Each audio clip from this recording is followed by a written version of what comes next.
ओम नमः शिवाय। जब भी धरती पर पाप का भार बढ़ता है, तब स्वयं महादेव किसी ना किसी रूप में प्रकट होते हैं। भक्तों की रक्षा के लिए, अधर्म के नाश के लिए। ऐसी ही एक पुण्य भूमि है केदारनाथ। हिमालय की गोद में बसा केदारनाथ उत्तराखंड राज्य के रुद्रप्रयाग जिले में स्थित है।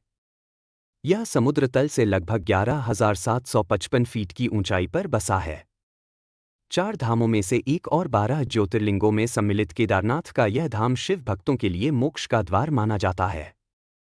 लेकिन क्या आपने कभी सोचा है इस स्थान का नाम केदारनाथ कैसे पड़ा?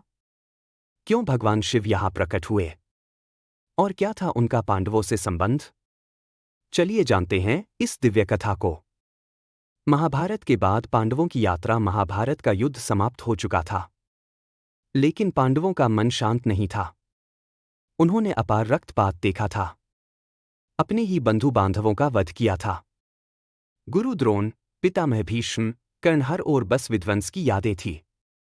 तब युधिष्ठिर ने कहा, मैं धर्मराज युधिष्ठिर हूं, और आज धरती मुझसे प्रश्न कर रही है, क्या मैंने धर्म निभाया या बस सत्ता का खेल खेला? भीष्म, पितामह, द्रोणाचार्य, दुर्योधन सब अब इस मिट्टी में मिल गए, पर उनका रक्त मेरी आत्मा पर अभी तक बह रहा है। हे महादेव, मुझे बताओ धर्म क्या है, और क्या मैं उसका पात्र था? मैं भीम, जिसने दुश्मनों को चूर चूर चूर किया, लेकिन अब मेरी गदा जमीन पर गिरी पड़ी है और मेरा सिर झुका हुआ है। कितनों की हड्डियां टूटी मेरी भुजाओं से। क्या वो अधर्मी थे या मेरे अंधे क्रोध के शिकार? दुर्योधन की टूटी जांघें देखता हूं और खुद को एक राक्षस जैसा महसूस करता हूं। हे शंकर, मेरी शक्ति को अब सेवा बना दो, क्योंकि युद्ध जीतकर भी मैं खुद से हार गया हूं। मैं अर्जुन, जिसने गांडीव उठाया था धर्म के लिए, पर आज हर तीर मुझे अंदर से चीर रहा है। अभिमन्यु, कर्ण, भीष्म सब मेरे सामने गिरे और मैं कुछ ना कर सका। गांडीव आज मेरे हाथ में नहीं, क्योंकि अब मैं किसी पर निशाना नहीं साधना चाहता सिवाय खुद के। हे नीलकंठ, अब मुझे युद्ध नहीं, मोक्ष दो। मुझे मेरी आत्मा से मिलवा दो। मैं नकुल। सुंदरता मेरा अभिमान थी, लेकिन कुरुक्षेत्र की धूल ने मेरे चेहरे से नकाब हटा दिया है। कहीं मैंने युद्ध को बस अपना रूप सजाने का अवसर तो नहीं बना लिया? क्या मैंने पीड़ा देखी जो बारी नहीं, अंदर की यात्रा दिखा दे। मैं सहदेव ज्योतिष का ज्ञाता, पर अपने ही हृदय की चाल ना समझ सका। मैंने सबको राह दिखाई, पर खुद कहाँ भटक गया जान ना सका। अब किताबें, गणनाएं सब व्यर्थ लगती हैं, क्योंकि आत्मा की भूख ज्ञान से नहीं, भक्ति से शांत होती है। हे शिव शंकर, मुझे वो दृष्टि दो जो बाहरी नहीं, अंदर की यात्रा दिखाए। पांचों पांडव रणभूमि के मध्य आकर खड़े हो गए। अस्त्र भूमि पर रखे जा चुके थे और अब उठने वाली थी भक्ति की यात्रा। हमें अब इस पाप से मुक्ति पानी होगी, और इसके लिए हमें शिव की शरण में जाना होगा। पांचों पांडव शिव जी को खोजने निकल पड़े, लेकिन भगवान शिव उनसे रुष्ट थे। वे जानते थे यह युद्ध धर्म के लिए था, पर रक्त बहा था निर्दोषों का भी। शिव जी नहीं चाहते थे कि पांडव इतनी आसानी से उन्हें पालें। इसलिए उन्होंने एक चाल चली। उन्होंने एक विशाल रहस्यमयी भैंसे का रूप धारण किया और हिमालय की एक गुप्त जगह, गुप्त काशी में जा छिपे। पांडव शिव को खोजते हुए वहां तक पहुंच गए, लेकिन भगवान को पहचानना आसान नहीं था। पांडवों में सबसे बलशाली भीम को एक युक्ति सूझी।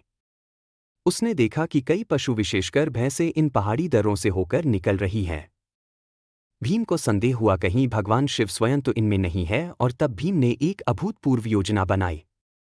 उसने 2 ऊंचे पहाड़ों के बीच अपने विशाल शरीर को फैला दिया।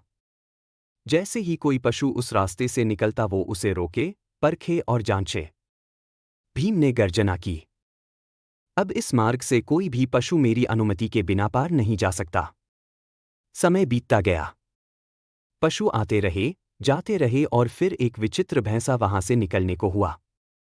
उसके तेज कदम, तेज आंखें और एक अद्भुत आभा थी उसमें। भीम तुरंत सजग हो गया।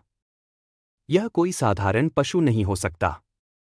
जैसे ही वह भैंसा पास आया, भीम ने पूरी ताकत से उसे पकड़ने की कोशिश की, लेकिन वह भैंसा कोई आम जानवर नहीं था।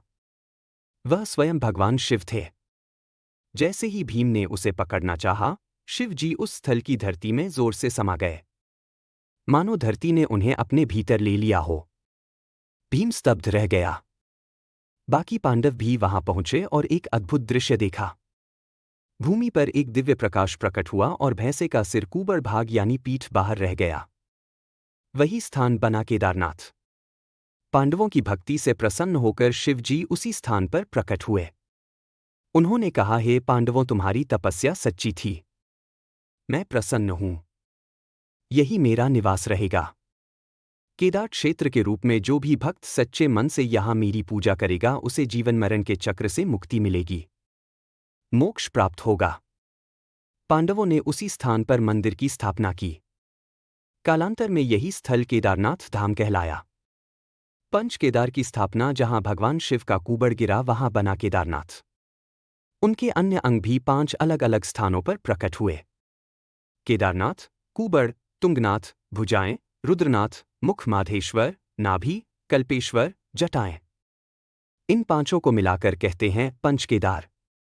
नर और नारायण की तपस्या। एक और पौराणिक कथा के अनुसार भगवान विष्णु के 2 अवतार नर और नारायण ने हजारों वर्षों तक यहां तपस्या की थी।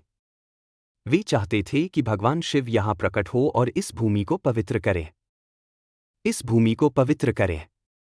उनकी कठोर तपस्या से प्रसन्न होकर भगवान शिव यहां प्रकट हुए और कहा, मैं सदैव इस भूमि में विराजमान रहूंगा और जो भी भक्त यहां आएगा वह मेरे दर्शन से जीवन मुक्ति पाएगा।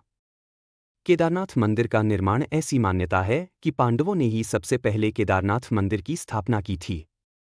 बाद में आदि शंकराचार्य ने इस मंदिर को पुनः स्थापित किया और उसकी पूजा पद्धति निश्चित की। कहा जाता है कि सन 820 ईस्वी में आदि शंकराचार्य ने इस मंदिर के पीछे ही समाधि ली थी। केदारनाथ और प्रकृति की मार। 2013 की त्रासदी। साल 2013 में केदारनाथ में भयंकर बाढ़ आई। मंदाकिनी नदी उफान पर थी। हजारों लोग इस त्रासदी में मारे गए। लेकिन एक चमत्कार हुआ। मंदिर के ठीक पीछे एक विशाल शिला आकर रुक गई, जिससे मंदिर को कोई नुकसान नहीं हुआ। लोगों ने इसे भीमशिला का नाम दिया। यह माना गया कि स्वयं शिव ने इस मंदिर की रक्षा की। आज केदारनाथ में हर साल लाखों श्रद्धालु दर्शन के लिए पहुंचते हैं। यह मंदिर वर्ष में केवल 6 महीने अप्रैल मई से नवंबर तक खुला रहता है। बाकी समय बर्फ से ढका रहता है। जब कपाट बंद होते हैं तब भगवान केदारनाथ की पूजा उखी मठ में की जाती है। केदारनाथ यात्रा का आध्यात्मिक महत्व। केदारनाथ केवल एक तीर्थ नहीं, एक अनुभूति है। यहाँ की हवा में भगवान शिव की उपस्थिति महसूस होती है। यहाँ पहुँचने के लिए श्रद्धालु 161 किमी की कठिन यात्रा करते हैं। लेकिन कहते हैं, जिसे शिव बुलाते हैं वही वहाँ पहुँचता है। मोक्ष का द्वार। केदारनाथ की कथा सिर्फ पौराणिक नहीं बल्कि आत्मा को झकझोर देने वाली है। यह सिखाती है कि सच्चे मन से किया गया प्रयास कभी व्यर्थ नहीं जाता। जिन्हें मोक्ष की तलाश हो वे हिमालय की गोद में शिव को खोजें, क्योंकि वही है केदारनाथ जहां भगवान शिव स्वयं वास करते हैं। हर हर महादेव।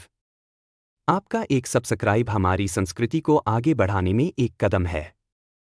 बेल आइकन दबाना ना भूलें ताकि अगली कथा सबसे पहले आप तक पहुंचे।